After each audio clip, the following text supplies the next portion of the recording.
This is Fresh Air. I'm Terry Gross. My guest is comic and actor George Carlin. He has a new book with the intentionally surreal and provocative title, When Will Jesus Bring the Pork Chops?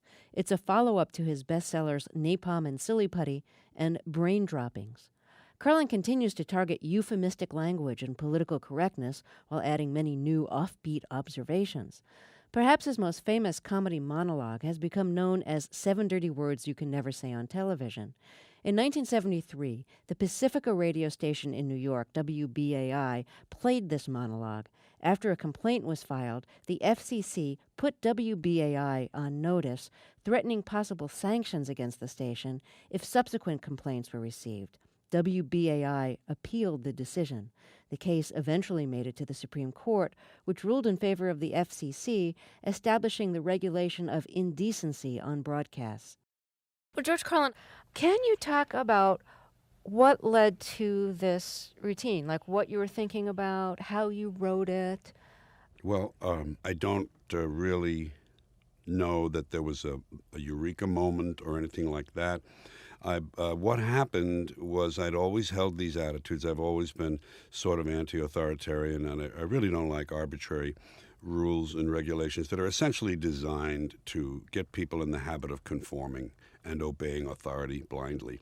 So I have always resisted that in my life as a child, as an adolescent, and as a young adult.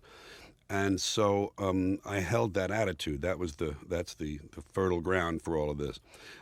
Secondly, I have a strong interest in language that is in part genetic and part then fostered by my mother. And I have always taken great joy in looking more closely at language. So those things were in place. On these other things, we get into the field of hypocrisy, where that you really cannot pin down what these rules they want to enforce are. It's just impossible to say this is a blanket rule. You'll see some newspapers print F blank blank K. Some print F asterisk asterisk K. Some put F blank blank blank. Some put the word bleep. Some put expletive deleted. So there's no real consistent standard. It's not a science. It's a notion that they have, and it's superstitious. These words have no power. We give them this power by refusing to be free and easy with them. We give them great power over us. They really in themselves have no power. It's the rest of the sentence that makes them either good or bad. In your 1972 recording, you talk about how it's perfectly okay to say, don't prick your finger, but you can't say don't finger your blank. Yeah, you can't reverse the two words. You can't reverse the two words. So comics work with the power of words. And in a way, the fact that certain words are supposed to be taboo, as you point out, that gives them power. That's right. And that makes those words more powerful for you when you want to use them. So do you feel like you've been able to work with the taboo nature of certain words and, make that work in your favor?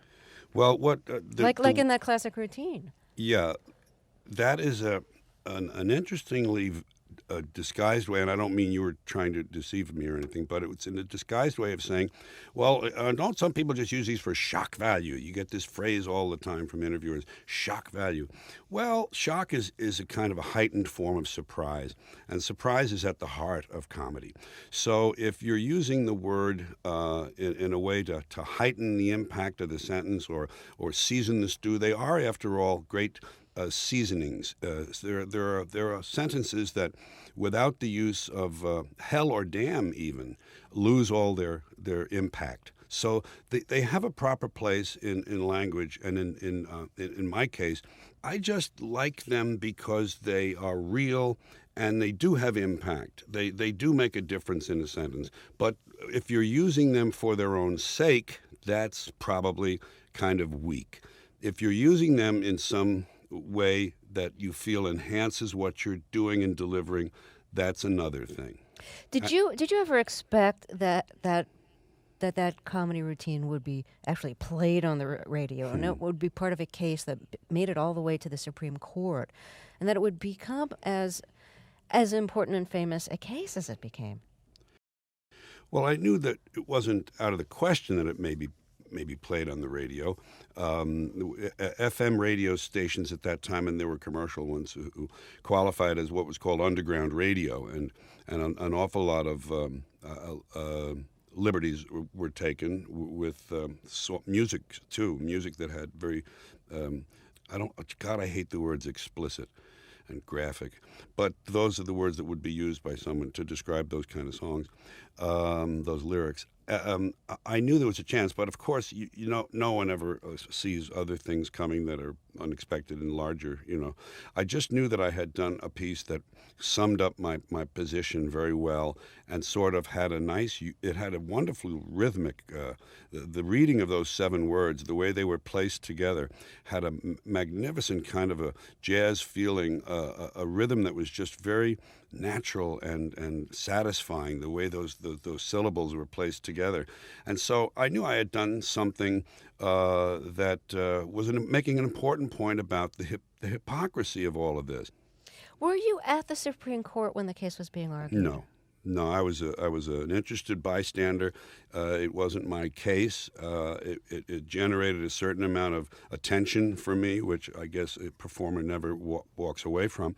But I decided very early not to try to either exploit the incident and the episode, or to walk away from it and disavow it. I just let it be as it was happening, and let the results of it land wherever they would. Do you ever still do that routine when you're on stage? No, there's no way to do old routines. My method is to do a new HBO program every 2 years or 2.5 years. So the first thing I do when an HBO show is finished, and they're an hour long each one, is to begin to break that show down by dropping things one by one and inserting new things as I write them and finish them and learn them. So by the end of another 2.5 year cycle, the show has been completely reworked. So there's no way to do things that you're not doing every night. For me, I do set pieces, and I do them precisely the same every night, and so there's no way to keep them in performance shape. They have to be done for you to be fluid with them. If you were on the FCC, Mm-hmm.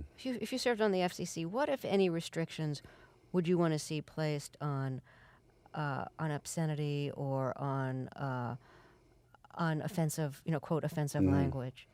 Well, of course, obscenity has certain tests. There's a 3-step test that have to be passed, those 3 steps, in order to qualify as obscenity. And they used, because this case didn't, this Pacifica versus the FCC didn't meet those 3 tests, they used the word indecent. And this word was not invented, but it was first used in this area. In this case, I'm sort of partly responsible indirectly there for introducing this word into the discussion. So they're indecent words. And then they said that a certain period of time, they were all right after 11 o'clock at night, I think, and until 6 in the morning, when children might not be listening. Well, they never defined what a child is. No one can really do that. There are very precocious and intelligent, discriminating children who are 12, and there are some people who are 18 and 19 that are not too smart, let us say. And then these hours of the night, it's no guarantee. So this is all very arbitrary. It's all very arbitrary, and it's done in the interest of pleasing the merchants, basically, the merchants and the high priests. So I don't take it very seriously. I wouldn't restrict anything. I would leave it up to the people. These conservatives are so interested in the marketplace. Let the market decide, and yet they're so eager to have government in on moral issues. They think of them as moral issues, whether it's abortion or stem cell research or these language issues. They're so interested. They want the government off our backs, unless it's perhaps the uterus that's involved, or the libido. Now, you have always talked about language in your comedy, and one of the things you talk about in your new book is, well, you describe political correctness as America's newest form of intolerance. Yeah. How do you see political correctness as actually a form of intolerance? Well, because it dictates ways of speaking and therefore thinking that a person may not be comfortable with or agree 100% with. It's sort of a diktat. And It is intolerant of other. I'm not saying it shouldn't be intolerant of blatant racism or something like that, but there are gradations in these so-called offenses, and they don't all qualify for the same, I think, kind of. The problem with it is that it's censorship from the left, which I for one wasn't expecting. We sort of get used to the fact that more conservative regimes in their various places around the world try to do a lot to control the way we think and speak, but we don't expect it from our liberal democracies so much. Does this surprise you still when you hear, say, the language that's used on The Sopranos or other HBO shows? Because the language that you could never say on broadcasting and that you Yes. still can't say on broadcasting, you can say on cable, and now you can say it on satellite radio, which is where Yes. Howard Stern is moving, where Opie and Anthony have already Mhm. moved. So, I mean, there are two different sets of standards, but does it surprise you to hear language coming from your television like that? At first, it did when it was in dramas, but I mean, it quickly, that moment was over very, very quickly. The interesting thing about it for me is this is how people talk. Not everyone, of course, but a significant number of people use these words all the time.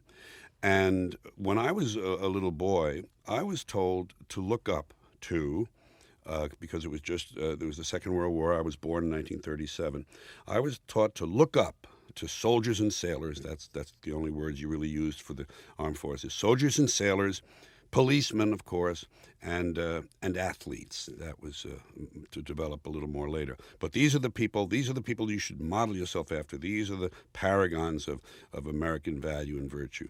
Well, we all know how they talk. We all know how those three groups talk: the military, the athletes, and the police. And that to hear police shows all these years and war movies all these years without the sort of language they were using immediately branded them as inauthentic to me. I could get past it and suspend my disbelief from time to time with compelling writing or scenes or something, but largely I thought that's not what he would say. That's not what he would. I think he would say it like this. So it's just inauthentic. It's a counterfeit representation of real life that these commercial and religious interests impose on or try to impose on people. Do you remember how you were first exposed to four-letter words and what your reaction was when you first were? Well, I grew up in part of New York City that's a very interesting neighborhood. I lived literally, my front door was across the street, and I mean literally in its real sense here, literally across the street from Teachers College of Columbia University. And all around me to the south, I had Columbia University, Teachers College, Barnard College, Juilliard School of Music was around the corner, the original location. Riverside Church, the 23-story interdenominational cathedral, the Gothic cathedral, was at the end of my street. Union Theological Seminary, the largest seminary in the world of again, interdenominational clergy. And around the corner, the Jewish Theological Seminary, the largest Jewish seminary in the world. St. John the Divine was nearby, and Grant's Tomb. So it was a highly institutional neighborhood full of learning and serious people. Immediately to the north, down the hill, we had the beginnings of Harlem. We called our section White Harlem because we thought it sounded tough. But there were cross-pollination between these two groups. I lived very close by Cubans, Puerto Ricans, and Dominicans on the one hand, and blacks on the other. And when you're in those neighborhoods at the border, ours was a little Irish enclave, just a little wedge-shaped Irish enclave in the middle of all that. Highly populated because we were quite fertile folks. A lot of kids on the street. And when you live near the border between all black and all white, you don't have the attitudes that the people who are insulated and isolated in the center of those areas have. Those are people who are not in contact day to day with the opposite. But we did have contact all the time, and when you're on the border between two cultures, you sort of learn to live together. You have a common code of the streets in this case. And so I heard my language from the realistic people in the neighborhood, my big brother for one, but his friends, and then all of the tiers and strata of the brothers and sisters under him. Everybody you knew had 3 or 4 brothers and sisters, and each of them were the same age as your brothers and sisters. So it was kind of interesting, but that's where I got a realistic feel and look at the world. Did language get you into trouble as a kid? Well, because I liked language, as I was saying, my grandfather wrote out all of the works of Shakespeare in his adult life, longhand, because of the joy it gave him. Those were his words. I do it for the joy it gives me. So that gene was active in our family. So I had that, as I described earlier. But I then started collecting exotic combinations of curses that I heard in my neighborhood. I was probably 13 or 14 at the time. And there were guys who would put together a sentence in the heat of anger or in some ornate descriptive passage in something they were describing. And they would have an adjective or two, and they were self-hyphenated. They would have made up a form and tacked it on to some noun that it didn't really go with. And the rest of the sentence might have been some colorful verb that was, again, very inventive street language. And some of them were very colorful and exotic and different. They weren't just flat-out curses. So I heard these, and I started writing them down. In another situation where I could tell you what they were, you'd understand a little better even what I mean. But I wrote them down, and I had a little list of them. I had about 10 or 12 of them. There are a few I can still remember. But I've had that in my wallet. And my mother was a snoop and discovered things I had stolen that way and confronted me with them. But in this case, looking in my wallet, she found this list. And I heard her. I came in one night, and I opened the door very slightly in the apartment on the second floor, and I heard her talking to my Uncle John, and she was worried about me anyway, because I was kind of I was getting like a loose cannon kind of a adolescent, defying as you will and must then. And I heard her saying, "I think he may need a psychiatrist, John. I think we may have to get a child psychologist for him," because she was telling him these words and showing this list. So yeah, they got me in trouble that way, but at least it was a creative effort. Although your mother was appalled finding this list of Yeah. street words in your wallet, you earlier credited your mother with Oh, having a yes, love she of was. language and helping to Yeah. instill it in you. How did her love of language express itself? Well, and first of all, just to put it in perspective, the portion of my life when my mother and I were at odds is when you're supposed to differentiate yourself from the adult, the parent of the other sex. And I had no father present in the home, so this was a battle between my mother and me for my identity, sort of, to over-dramatize it. But she was wonderful, and she was my hero. She brought up 2 boys in the Second World War in an advertising job she had, and she stimulated that thing in me about language. She would send me to the dictionary. I mean, that's pro forma in a lot of families. I know that's what you do. But she would say, "Get the dictionary." I asked her once what peruse meant. I said, "Ma, what's peruse?" She said, "Well, get the dictionary in here. Let's get the dictionary." So I'd look it up, and she'd have me use it in a sentence of my own. And we'd talk about the root or the origin of it, and which definition was more useful and current and so forth. And so the next day, when I gave her newspaper, in the evening, it wasn't a nightly custom, but sometimes I went and bought her a newspaper, and she came home from work. I brought it in her bedroom and gave her the newspaper, and I said, "Here, Ma," I said, "would you like to peruse this?" And she said, "Well, maybe I'll give it a cursory glance." And it was right back. It was right back to the dictionary. And another thing she would do with that newspaper, she'd be reading a columnist, someone who wrote well, and she would call me into the room and say, "Look at this. Listen to these words. Look how that word cuts. It just cuts through that sentence." And she would do all these sort of dramatic. They had an effect on her, and she was able to transmit that to me through her. She was a person who employed a lot of melodramatic things in her life. She said, "I should have been on the stage, George. Someday you must tell my story, you know." And someday I will. I'll get a chance to do that.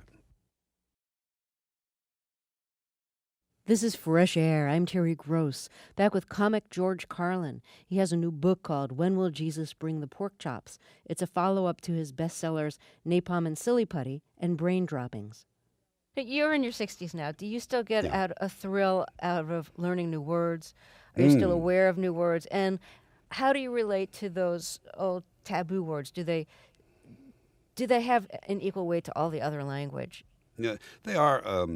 a sector of language apart for all the obvious reasons. So I can't just glibly say they're just more words.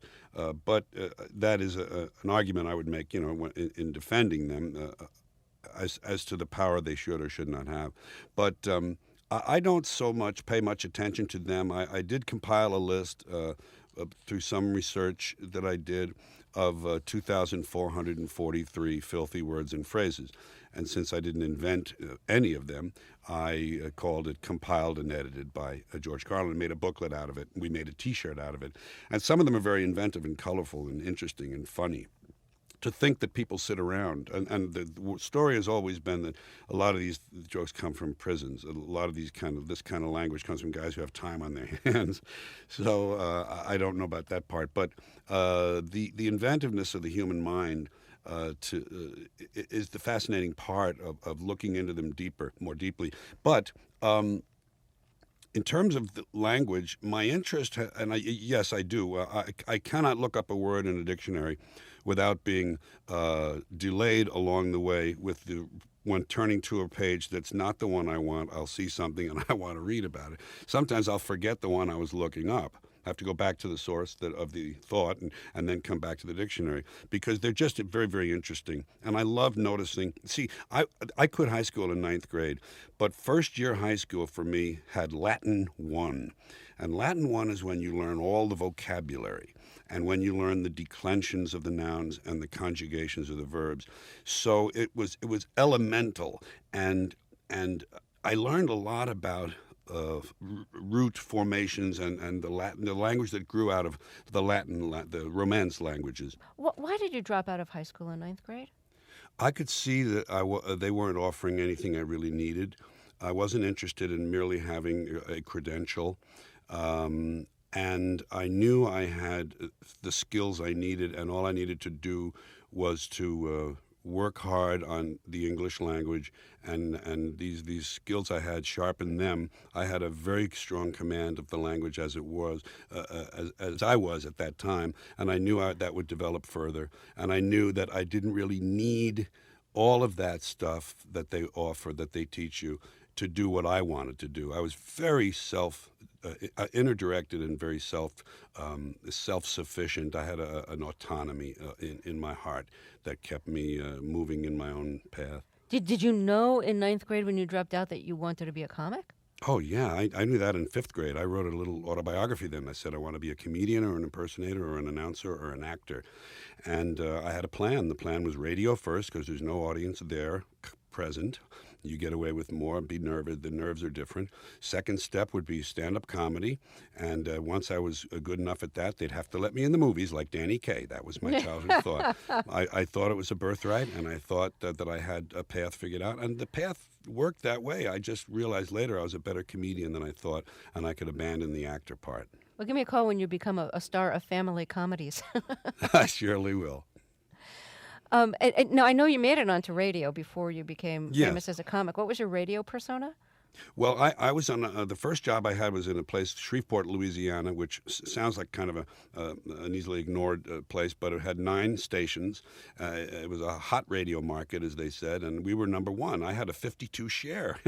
Imagine that, a 52 share in a 9-station market in my afternoon show.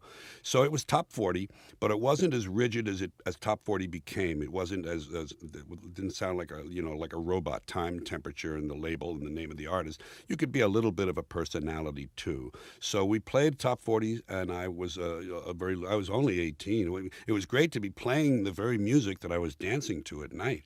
It was nice to go over to a girl in a situation like at a bar or something and say, "Would you like me to play a song on the radio for you tomorrow and dedicate it to you?" It was a little underhanded, but it sure worked. Works like a charm. And would you talk your way through the instrumental up to the vocal of the record? Some of the time, sure. Yeah, use the first 8 bars or 16 bars or whatever the instrumental intro was. You bring it up first for about 3 or 4 seconds, then you bring it down and say, "Okay, the new Connie Francis just came in," and I'm exaggerating my disc jockey voice. And here at 15 minutes past 5 on the George Carlin Show on KJO, we're going to listen to this brand new one, and then up with the vocal. I loved running a tight board. We ran our own boards, and I was so proud of tight cues and segues that were tight. It was just a point of pride. Now, you've always opposed authority. I mean, you dropped out of school in ninth grade. Yeah. You joined the military. You were court-martialed twice in the military. Yeah, 3 times. 3 times, okay. Yes. Why would somebody who opposes authority so much volunteer to go into the military, which has such a hierarchical structure? Yes. Well, at that time in our history, there was a draft, and the way you avoided the draft was to join. It's an odd thing. It sounds like a paradox, but it's true. The way you stayed out of the military was to choose when to go in, not to let them decide. See, I wanted the choice to be mine. I didn't want to wait. In New York, the draft pool was very large, and therefore you wouldn't be drafted till your early 20s, which would have interfered with my life plan. I had a little plan when I was 11 years old, and I was working through it in my teenage years. And I said, well, I'm not going to get to do this if they're going to draft me. All these other guys at 20, 21. I joined at 17 to get what they called then get the military obligation out of the way. And when you got in there, how'd you do inside? You mentioned you were court-martialed 3 times. How did you respond to the authority within the military? Very poorly to the authority. I was very good at the thing they trained me for, which was electronics and analog computers. There was a system called the K system, bomb system on the B-47, and I was trained in a very elite squadron. I'm proud to say it's one of the few conceits I have about myself, but it is a genuine one. I qualified for a highly elite school and passed with the highest T-score they'd ever had, and therefore, but I loved it because of the theory involved. It was all blackboard. It was none of this screwdriver stuff. So when I got to my base to practice this art, science that they taught me, spent a lot of money on me. They right away they tell you, pick this up, put it over there, put those here, just take that. I didn't care for that, and so I became a disc jockey in a downtown commercial station instead when I was 18, and I had already begun my career while I was getting my military out of the way. But I was a behavior problem there, just as I was in school, because I didn't accept arbitrary orders from people who I thought were possibly were inferior. Now, there's a lot in the universe that you find pretty absurd. And Wonderful. And wonderful. But when it comes to the absurdity or the ridiculous aspects of life, you're not going to be looking to religion to help you provide meaning or a sense of your place in the world. Is there anything that you do turn to help provide, meaning or a sense of like, where do you fit in or what are you doing here? Well, sure. I some time ago, I figured out, with the help probably of some reading that I can't recall now, that if it's true that we're all from the center of a star, every atom in each of us from the center of a star, then we're all the same thing. And even a Coke machine or a cigarette butt in the street in Buffalo is made out of atoms that came from a star. They've all been recycled thousands of times, as have you and I. So if that is true, then I am everywhere in the universe. In an extended sense, and therefore it's only me out there. So what is there to be afraid of? What is there that needs solace seeking? Nothing. There's nothing to be afraid of because it's all us. So I just have that as a backdrop, and I don't have to go to it or think of it consciously. I've kind of accepted this idea that I'm perfectly safe and that life and nature have waves and troughs. There are ups and downs, left and right, black and white, night and day, fall and winter, positive and negative. Everything has an opposite. If it's a bad time, I'll have a good time coming. If it's a good time, I'm prepared to have a bad time to sort of pay for it. So they don't really upset me a lot, these things that happen in our lives.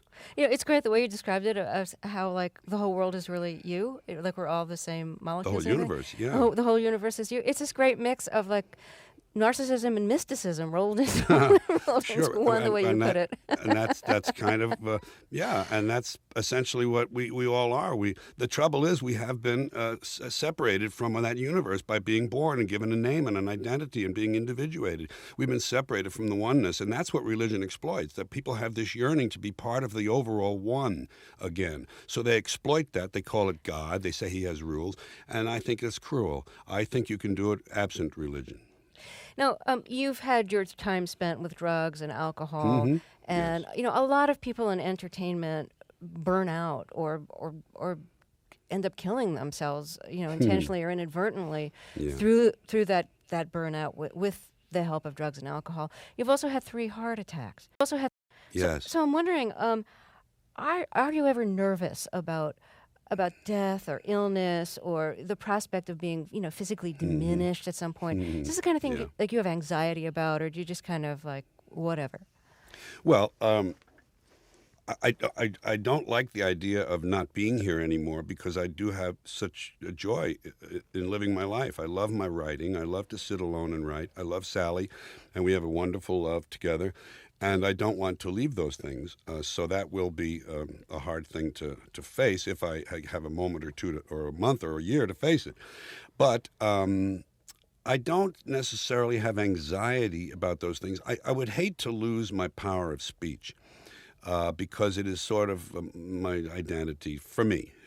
Forgetting the world for the moment, I feel whole when I'm able to speak my thoughts. That would bother me. But if I were still able to somehow type, I could find some joy and some okay, would be okay. If I couldn't, then there's these people who are completely paralyzed, but they can operate a keyboard by moving their eyes. I don't know if you've ever seen that. They're probably not very Mm-hmm. common Mm-hmm. machines, but you can do that. So I thought, well, even if I'm paralyzed, I can sort of like write a few paragraphs each day. So these are all odd, extreme thoughts, but those are the thoughts I think of when I contemplate these fates. Who were the first comics that you heard where you thought they Hmm. nailed it? This is what life is about. Like they just described Yeah. life. Well, I don't know. I know that the gist of your question I can answer. Of course, comedy changed in the 1950s when the individuals emerged, and nobody was all the same anymore. It used to be very same, very safe, and very same. And then Lenny Bruce, Mort Saul, Nichols and May, and a lot of other people in the improv groups and some underground press and so forth took hold of comedy and changed it. And so it was that crop. And in the 50s, I was then approaching my 20th birthday. And Lenny Bruce was, of course, the one who inspired me the most because I saw for the very first time utter and complete honesty on a stage. And it was a brilliant form of it. It wasn't just honesty. It was great satire. Even in his days of his parodies were great. But then he started talking about religion and things, and I thought, boy, that's wonderful to know that you can do that it can be done. I didn't say, well, I'm going to do that too, but I sort of said, okay, now I know that, and it really did help me later to decide to be myself. How much do you think your comedy has changed from when you first started doing stand up? Well, of course, the Times helped. The change is illustrated by the Times. I began in 1960. I went through about 8 or 9 years of what essentially were the extended 1950s, sort of a button-down period. But that was when the country was changing. I was 30 in 1957. The people I was entertaining were in their 40s, and they were the parents of the people who were 20, 18 in college, beginning to change the nature of our society to a great extent. So I sided more with them because I was anti-authority, and I just let myself revert to my deferred adolescence and be one of them in terms of my work, rather than these people I really disliked who I was entertaining, these 40-year-old plus people. So that's how my comedy has changed. The times were safer, and I was a safer mainstream comic in the 60s, and then I became this other person who was a little more honest and open with language and his thoughts. Were you performing to older audiences because those were the people who could buy the tickets in the places Well, that you were performing? no, not strictly speaking. What happened was this, and I can do this briefly for you. I had always been this lawbreaker, outlaw type kid and adolescent and Air Force guy, as you pointed out. Never stuck by the rules, always swimming against the tide. But I had a mainstream dream, and my dream was to be like Danny Kaye in the movies or to be like Bob Hope in the movies. So I never put those two things together. I never saw that they didn't go together. And I followed this other dream in the way that you did, because the only way you could do it was to please people with mainstream safe comedy. That's what the period demanded and got. So I did that until the two became an untenable situation. I could no longer be myself inside and serve these other things. And when I saw the mix, when I saw the mistake, I went about correcting it in a slow and orderly manner. It took about 2 or 3 years for my change, as it were, to take place. And I understand you're not going to vote in the election. I don't vote, no. You don't vote. How come you No. don't vote? Well, I mean, you my have pretty comic, strong opinions about Yes. American culture. but I see there's an ownership class in this country, and there is no real choice.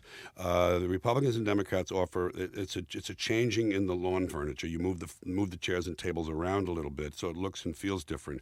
The people who own the country don't really want a lot of change. They allow certain things. They bend a little. Kerry. The only thing I like about the left versus the right is that the left seems to care more about people, and the right seems to care more about property, as a generalization. But essentially, they cannot do what they want because everything is owned by the ownership class. They do what they want. They get what they want.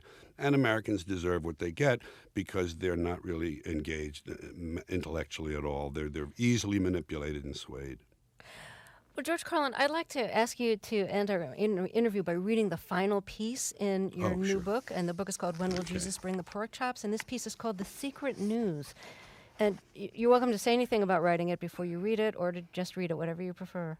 I have a big file called News, and it has a lot of odd news formats, and one of them was this one called The Secret News. And this was actually written and designed to be on an album, maybe a studio-type album where you could use sound effects and you were simulating actual broadcasting. But it works this way, too, with the sound effects indicated verbally. I'll do that for you. It's called The Secret News, and we hear a news ticker sound effect, ding, ding, ding, ding, ding, ding, ding, ding, ding, ding, and the announcer whispering, saying, "Good evening, ladies and gentlemen, it's time for The Secret News." And the news ticker gets louder, and he goes, "Shh," and the ticker lowers. "Here is the secret news. All people are afraid. No one knows what they're doing. Everything is getting worse. Some people deserve to die. Your money is worthless. No one is properly dressed. At least one of your children will disappoint you. The system is rigged. Your house will never be completely clean. All teachers are incompetent. There are people who really dislike you. Nothing is as good as it seems. Things don't last. No one is paying attention. The country is dying. God doesn't care. Shh." George Carlin, thank you so much for talking with us. Sure, thank you. I always appreciate, I'm not flattering here, an intelligent interview, and thank you for that. And